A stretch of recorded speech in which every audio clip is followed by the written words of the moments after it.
Trump administration says South African ambassador has to leave the U.S. by Friday. Washington AP, the State Department says South Africa's ambassador to the United States, who was declared persona non grata last week, has until Friday to leave the country, after Secretary of State Marco Rubio determined that Ambassador Ibrahim Rasool was no longer welcome in the U.S. and posted his decision Friday on social media. South African embassy staff were summoned to the State Department and given a formal diplomatic note explaining the decision, the department said. "We made the embassy aware that Ambassador Rasool has been found unacceptable by the United States to be a representative of his country," the State Department said. It said Rasool's diplomatic privileges and immunities expired Monday, and that he would be required to leave the United States by Friday. South African Foreign Ministry spokesperson Crispin Fury said in a television interview on Monday that Rasool was still in the U.S. but would be leaving as soon as possible.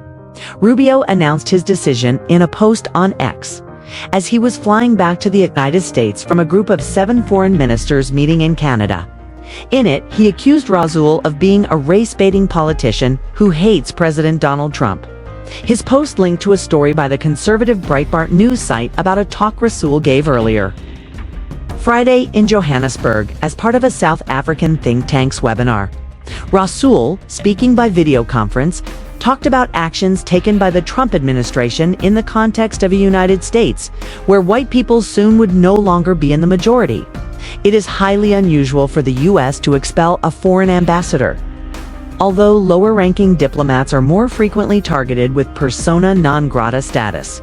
Rubio's decision was the latest Trump administration move targeting South Africa. Trump signed an executive order last month halting funding to the country.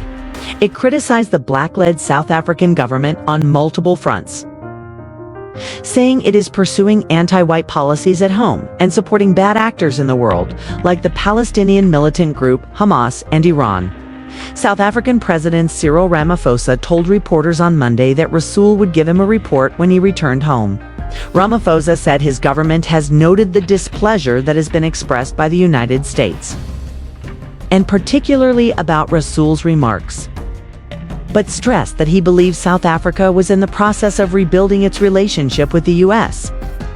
"This is a hiccup we are working on straightening out," he said. "We will engage with the United States of America in a formal way," Ramaphosa said. "We will do so with deep respect for them and for President Trump as well. Our relationship with the United States is going to be put on an even keel, so I would like the people of South Africa not to have sleepless nights." The Foreign Ministry spokesman, however, said South Africa intended to raise questions with the U.S. over Rubio, seemingly announcing on social media that Rasool was no longer welcome in the U.S. before informing him of the decision. Fury said South Africa believed such matters should first be discussed through diplomatic channels. But this is the reality that we also have to contend with this administration, that it does seem as though Twitter X is the preferred mode of communication. The spokesman said in an interview on the South Africa Broadcasting Corporation.